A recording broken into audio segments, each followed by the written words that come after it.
Câmara dos Deputados deve votar na semana que vem o Marco Civil da Internet. O projeto estabelece princípios, garantias, direitos e deveres para o uso da rede no Brasil. A proposta do governo levanta polêmica desde o ano passado e já recebeu modificações. Um dos pontos mais delicados é a neutralidade da rede. Mas afinal, o que é isso? Conversa comigo o professor da PUC Minas, Caio César de Oliveira, doutor em administração com foco em redes sociais. Bem-vindo, professor. Muito obrigado. Caio, o Marco Civil da Internet pode mudar essa internet que nós temos aí? Olha, não vai mudar necessariamente a internet, mas talvez mude as consequências das ações das pessoas, das empresas, algumas coisas... A forma da gente usar vai mudar? Tomara que não, mas talvez a gente fique mais protegido, as nossas liberdades mais garantidas, especialmente com esse ponto da neutralidade, as nossas liberdades um pouco comerciais e também de expressão fiquem melhor acertadas. Né? Quer dizer, essa é a ideia do marco, sim, não é? Mas existe muita polêmica. Uhum. Existem vários pontos que estão ainda levantando polêmica, tanto é que o marco seria votado essa semana, ele vem desde o final do ano passado sendo jogado para frente porque não há consenso sobre alguns aspectos, inclusive ele sofreu modificações recentes.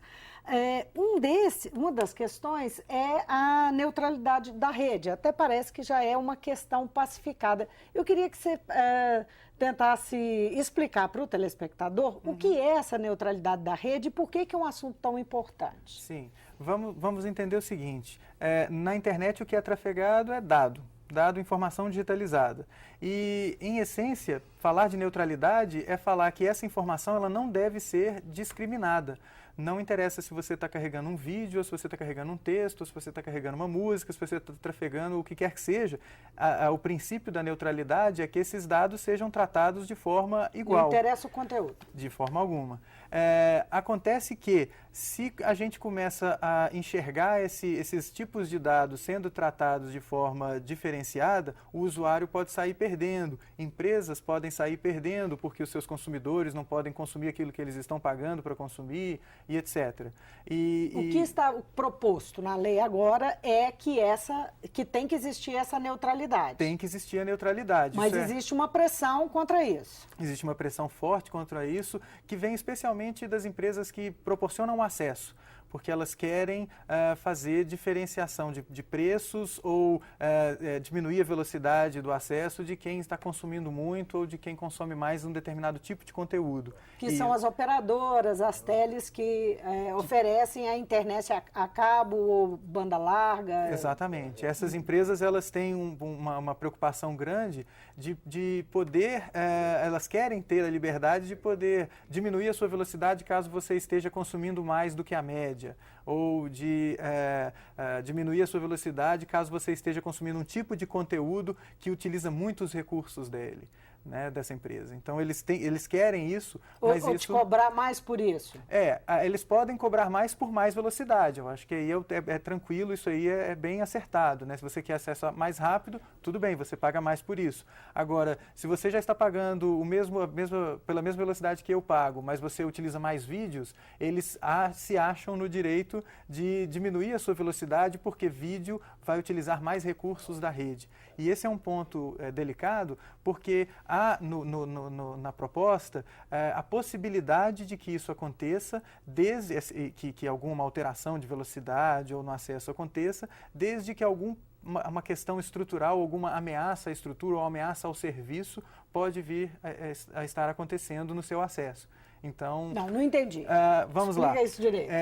Por exemplo, no texto da proposta, está lá previsto que, caso algum comportamento, algum tipo de acesso proporcione um malefício à rede como um todo, o operador do acesso, que a gente providencia esse acesso, pode, por exemplo, diminuir a sua velocidade ou cortar o seu acesso. Só que isso não é muito bem descrito.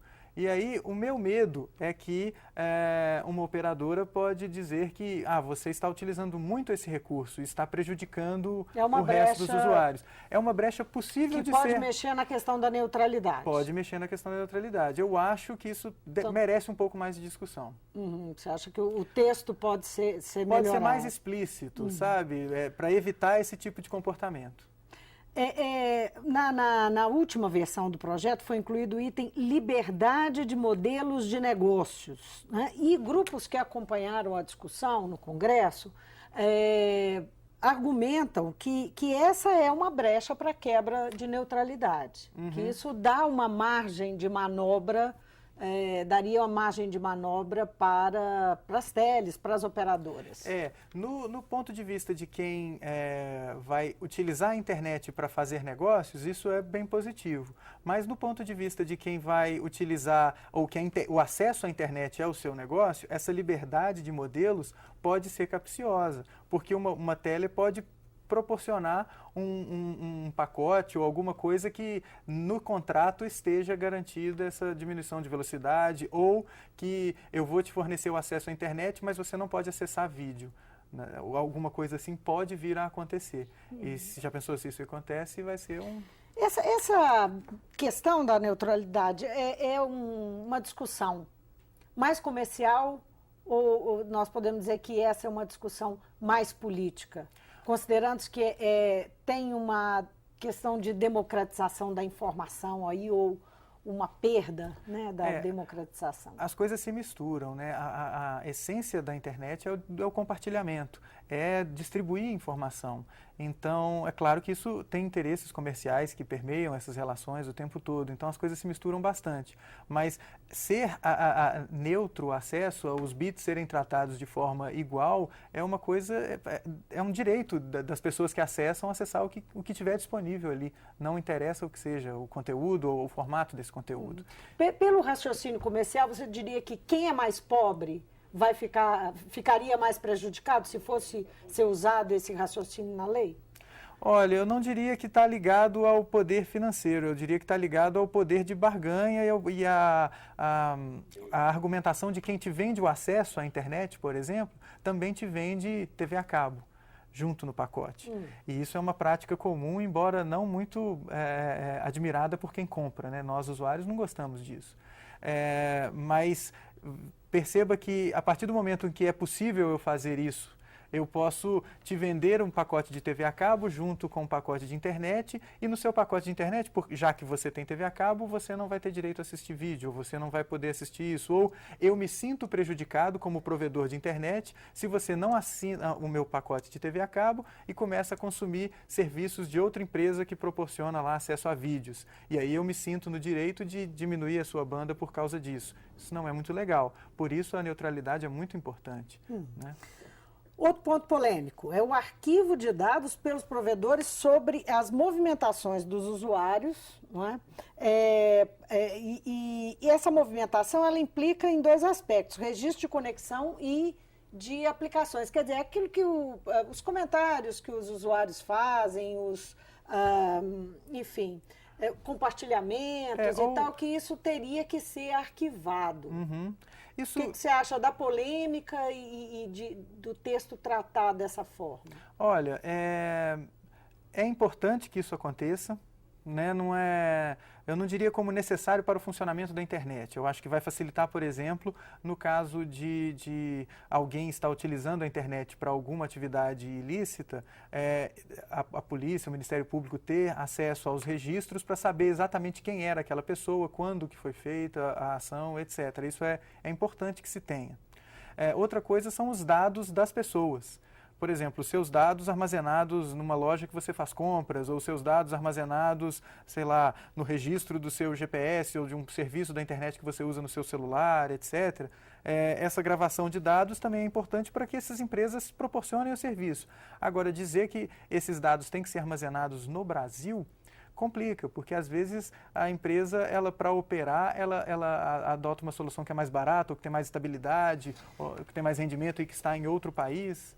E qual é o problema? né? Mas olha só, a questão de ser no Brasil, isso tem a ver com as recentes espionagens que aconteceram, que foram tornadas públicas dos Estados Unidos no Brasil. Isso é uma reação, na verdade, à pressão para que o Marco Civil da internet seja aprovado logo, tem a ver com isso. A presidente Dilma quis dar uma resposta, vamos então regular. Manter os dados no Brasil tem esse objetivo. Não faz sentido, considerando-se que eles podem, por exemplo, ser controlados, por exemplo, não, são controlados pelos Estados Unidos, né? E são os Estados Unidos que estão espionando o Brasil e o resto do mundo. Sim, mas eu acho que é indiferente ser no Brasil, porque isso é uma coisa que acaba sendo organizada pelo mercado. Veja no caso recente, né, de espionagem dos serviços que a gente utiliza na internet, as grandes empresas e tal, que tem, ou que alega-se que tem, espaço ou um buraco para a NSA observar os dados lá, né? Se esses dados estivessem no Brasil, isso não seria diferente, porque as empresas têm sede nos Estados Unidos e o acordo acontece lá. Então, seria acessada da mesma forma, a informação seria acessada da mesma forma. O que talvez impediria isso daí? A gente não usar o serviço dessas empresas. Aí talvez, e não 100% garantido, porque existem várias outras formas de se vasculhar e de se bisbilhotar os dados dos outros. Mas o fato dessas empresas estarem aqui dentro do Brasil e ter que arquivar aqui dentro do Brasil não coloca elas sob a legislação do país e sobre sanções que o país pode impor se houver esse tipo de ação, de espionagem, enfim, de acesso às informações? Ceder informações... Aí, nesse sentido, que não eram nesse sentido, para evitar esse tipo de coisa, eu acho que o texto da lei, então, tem que ser bem específico para falar empresas não devem fornecer a governos acesso a não ser por meio de ordem judicial e etc. Aí você pode garantir alguma coisa. Do contrário, você não consegue garantir quem é que vai acessar ou quem não vai acessar. Depende do que a empresa, de que acordo que a empresa fez com um país específico. Então, não dá para a gente garantir isso. O fato de estar gravado no Brasil ou não estar gravado no Brasil não faz a diferença. O que vai fazer a diferença é quem que está tomando conta desse dado. Aí, se for, o que eu acho que seria um contrassenso, o governo começar a tomar conta desses dados. Né? Mas, para você garantir que não serão espionados, né? Ou pelo menos desse jeito, aí é só o governo tomar conta e não deixar ninguém acessar. Mas ainda assim não é garantido. A gente não tem garantia de nada, na verdade. Qual que é a importância, por exemplo, desses arquivos serem guardados, como a lei está prevendo? Para o controle, ou pelo menos para coibir essas redes de pedofilia, de terrorismo, que são muito comuns na internet. Sim, é bacana a gente ter acesso a esses dados, o Ministério Público, né? Não nós, o cidadão não vai ter acesso a isso. Mas porque essas transações, elas costumam ser rastreadas. Se o infrator, ele usa de rede, de artifícios para se colocar anônimo, fica muito mais difícil esse processo. Né? Mas as transações, o que ele coloca, às vezes pode ser rastreado. Então, por exemplo, se ele colocou num fórum XYZ uma imagem de pedofilia, uma imagem X, ou uma mensagem terrorista, etc. Esse serviço de fórum, ele tem o registro de qual foi o endereço IP que fez aquela gravação. Tendo acesso a esse endereço IP, se o provedor é um provedor que guarda os dados, a gente vai poder saber quem que estava utilizando aquele endereço IP naquele momento. E aí vai ficar mais fácil investigar se aquela pessoa é realmente a responsável por aquilo. Agora, professor, se eu quero saber as informações que uma empresa tem sobre mim, como é que eu vou fazer para conseguir isso se esses arquivos de dados não estão aqui no Brasil? Isso faz diferença? Na prática não faz diferença. O que a gente precisa saber, aí é uma postura mais ativa do usuário, prestar atenção no que você está fornecendo de dados quando você assina os termos de serviço. Quando você clica no aceitar ali, você está dizendo que um monte de coisa vai acontecer. Tem que ler as letrinhas, né? Tem que ler o miúdo ali. Por exemplo, no caso dos protestos, né? Esse arquivo de dados poderia permitir que, enfim, que a polícia chegasse a quem está iniciando ou incitando os protestos, a violência? O governo chegaria lá? Talvez fosse possível chegar, mas será que deveria e será que isso seria legal e será que isso seria, não seria uma perseguição? Eu não posso protestar mais, né? O cidadão não pode protestar, ele não pode agendar um rolezinho ou agendar uma coisa... Pois é, mas o arquivo de dados vai dar essa possibilidade. Ele permite isso, sim. Já é permitido hoje. Hoje, do jeito que a coisa acontece, já se tem acesso a quem foi a pessoa que fez aquela postagem, qual foi o endereço IP, etc. O marco ele vai garantir o acesso a essa informação. É claro que o marco por si só não torna o usuário criminoso. O usuário tem que ter uma conduta criminosa para se enquadrar ali na coisa. Então, nesse sentido, eu não vejo um problema. Eu vejo um problema alguém ser perseguido porque agendou uma manifestação. Aí é um problema maior do que ser localizado. Né? É possível ter liberdade e, ao mesmo tempo, segurança na rede? Olha, segurança, 100% de segurança a gente nunca vai ter em sistema computacional nenhum, sempre vai existir uma brecha. Mas o caminho que o Marco está propondo é um caminho bacana, é um caminho positivo. A gente está indo para um lado muito positivo para o usuário, para o cidadão. Mas eu acho que precisa ser um pouco mais discutido. E a liberdade, ela não está sendo cerceada, na liberdade de expressão não está sendo cerceada de forma alguma. Eu vejo pontos mais polêmicos na questão da neutralidade, do que eu posso trafegar ou não, e menos problemas no que eu posso falar. Porque o marco ele deixa claro que as mesmas responsabilidades de sair falando alguma coisa num carro de som ou de colocar uma caixinha na praça, subir em cima da caixinha e começar a falar, são as mesmas responsabilidades que eu tenho quando eu estou falando na internet. Né? Então eu tenho que arcar com as mesmas consequências, o que é lógico, é correto, faz todo sentido. Agora o problema, a meu ver, está muito mais... Mas hoje o comportamento das pessoas, aí é uma pergunta e ao mesmo tempo uma afirmação. O comportamento das pessoas no mundo real e no mundo virtual está bastante diferente, né? Sim, na internet a gente tem... o Marco vai tentar enquadrar as pessoas nesse sentido? Não é o marco. O marco ele facilita o trabalho do Ministério Público, por exemplo. Porque hoje as empresas elas mantêm logs de acesso por interesse delas. A partir do momento em que o marco é aprovado, elas vão passar a manter esses logs de acesso porque alguma coisa pode ter acontecido ali e se for alvo de investigação vai ficar mais fácil localizar. Então a facilidade de localizar ela não muda, porque os dados já estão sendo guardados. Só que agora formaliza esse armazenamento dos dados. O cidadão ele não fica... Não tem esse negócio de provedor falar, não, eu não posso fornecer. Não vai ter mais isso. Não vai ter mais isso. E no sentido de o cidadão estar fazendo alguma coisa que é contra a lei, isso vai facilitar o trabalho de localização dessa pessoa, o que não é ruim de forma alguma. Né? As pessoas elas têm que tomar cuidado. Quando a gente usa a internet, a gente, por mais que não precise colocar o nome ali num campo de formulário, você pode colocar o nome que você quiser, você pode falar que, sei lá, eu posso falar que eu sou a Shirley Temple na hora de fazer um comentário.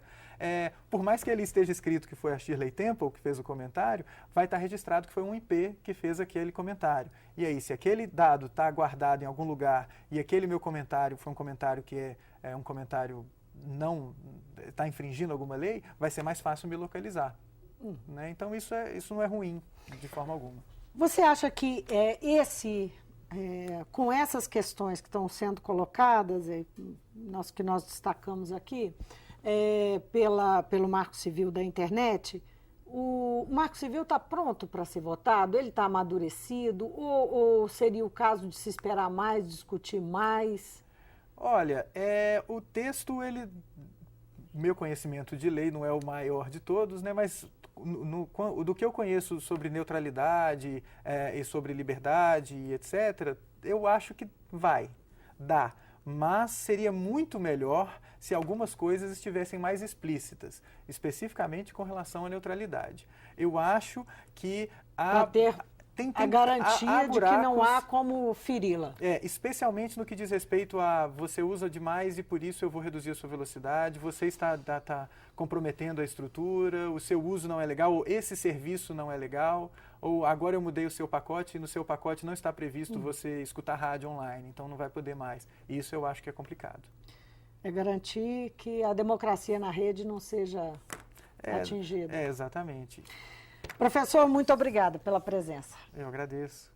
Eu conversei com o professor de cibercultura da PUC Minas, Caio César de Oliveira. Ele é doutor em administração com foco em redes sociais. Nosso assunto aqui foi o Marco Civil da Internet, que está para ser votado no Congresso Nacional, na Câmara dos Deputados, em meio a várias polêmicas, a principal delas, a neutralidade na rede. O Mundo Político fica por aqui. Obrigada por nos acompanhar e até o próximo programa.